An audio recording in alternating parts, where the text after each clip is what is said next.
तो आज मैं आपके सामने फिर हाजिर हूँ एक नई हेल्थ अपडेट के साथ। Friends, this is your immunity coach Uma Mahindra.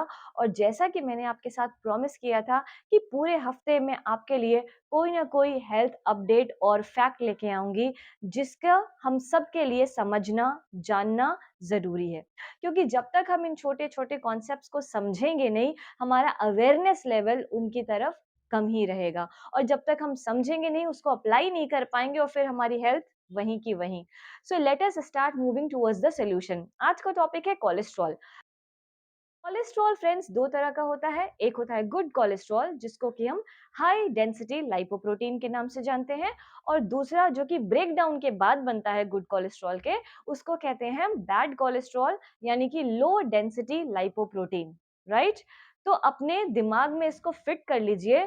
Cholesterol, one is good, one is bad. The good one is called as high density lipoprotein and the bad one is called as low density lipoprotein. अब ये जो good cholesterol है, हाँ, इसके पहले एक बात और, कि कोलेस्ट्रॉल हमारी बॉडी के अंदर ही सिंथेसाइज होता है। मतलब ये कि हमारी बॉडी खुद जितना कोलेस्ट्रॉल चाहिए उतना बनाती है with the food that we intake. तो जैसा हम खाना खाते हैं उसमें जो भी फैट्स की मात्रा होती है, उससे हमारी बॉडी को जितना कोलेस्ट्रॉल चाहिए वो हमारा लिवर और इंटेस्टाइन मिलके बना लेते हैं, राइट? अब ये कोलेस्ट्रॉल बनने के बाद लिवर से हार्ट की तरफ जाता है, और हार्ट गुड कोलेस्ट्रॉल को पंप करके आर्टरीज के थ्रू हमारी पूरी बॉडी में सर्कुलेट होने के लिए भेज देता है।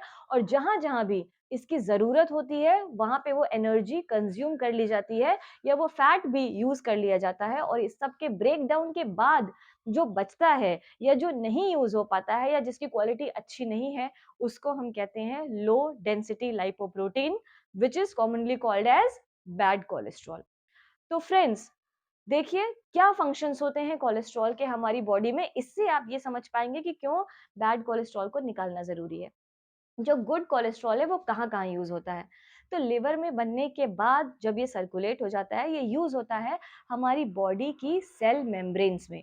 हम सब जानते हैं, सभी ने कुछ ना कुछ साइंस अपने स्कूल लेवल पे तो पढ़ी ही है, कि our body is made up of small units called as cells.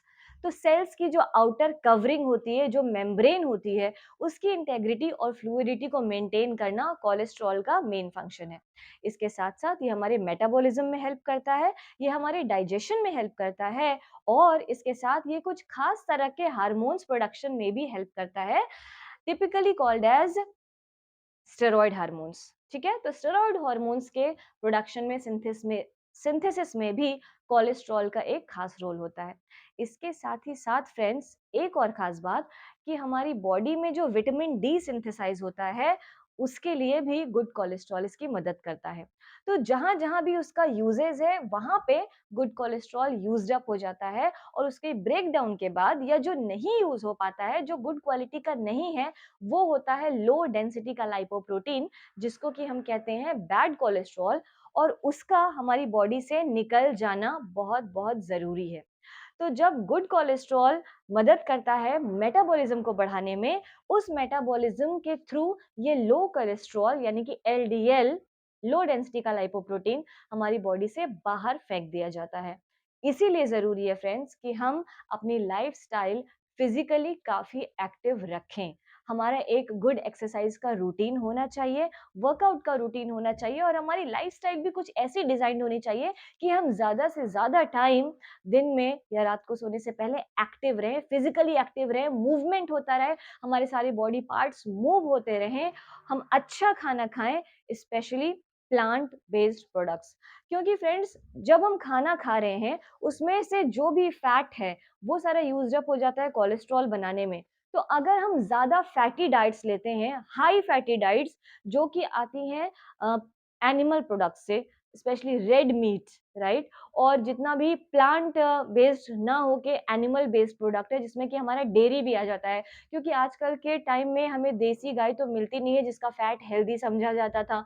तो ज्यादातर लोग ट्रांस फैट पे डिपेंडेंट हैं, भैंस का दूध ले रहे हैं, क्रीम्ड मिल्क ले रहे हैं, और उसके साथ साथ बिना सोचे समझे इर्रेगुलर इंटेक हो रहा है प्लांट बेस्ड को ना होते हुए एनिमल बेस्ड प्रोडक्ट्स का।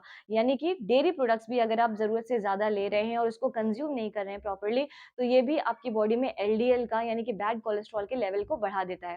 फ्रेंड्स, एक हेल्दी ह्यूमन बीइंग के लिए उसकी बॉडी में लो डेंसिटी लाइपोप्रोटीन जिसको कि हम बैड कोलेस्ट्रॉल कहते हैं, उसका लेवल 100 mg पर डेसीलीटर यानी कि 100 मिलीग्राम पर डेसीलीटर से ज़्यादा नहीं होना चाहिए।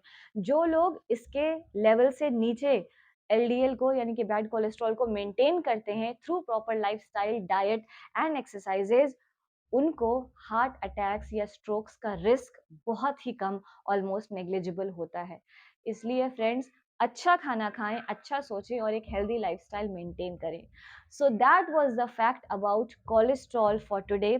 ऐसे इंटरेस्टिंग हेल्दी अपडेट्स जानने के लिए stay connected on my Facebook page Coaching with Uma. You can follow me on Instagram again with Coaching with Uma, and you can also watch all my videos on YouTube channel redesigning lifes. इसके साथ ही साथ अगर आप मेरी WhatsApp community का हिस्सा बनना चाहते हैं और आप चाहते हैं कि आपके फ़ोन में व्हाट्सएप अपडेट के थ्रू आपको रोज़ सुबह कुछ ना कुछ हेल्दी रिमाइंडर मिलता रहे, कुछ ना कुछ हेल्थ अपडेट मिलती रहे, टिप्स मिलते रहें और साथ ही साथ आपको कुछ पोल क्वेश्चंस शूट होते रहें जिससे कि आप बता सकें कि आपका हेल्थ स्टेटस अभी क्या है और आपने कितनी प्रोग्रेस की है, तो आपको मेरी व्हाट्सएप कम्युनिटी का हिस्सा ज़रूर बनना चाहिए। डोंट वेट फ्रेंड्स, नीचे कमेंट बॉक्स में व्हाट्सएप ग्रुप कम्युनिटी का लिंक दिया है, click on to that and be a family. Thank you so much for watching and stay tuned for the next update.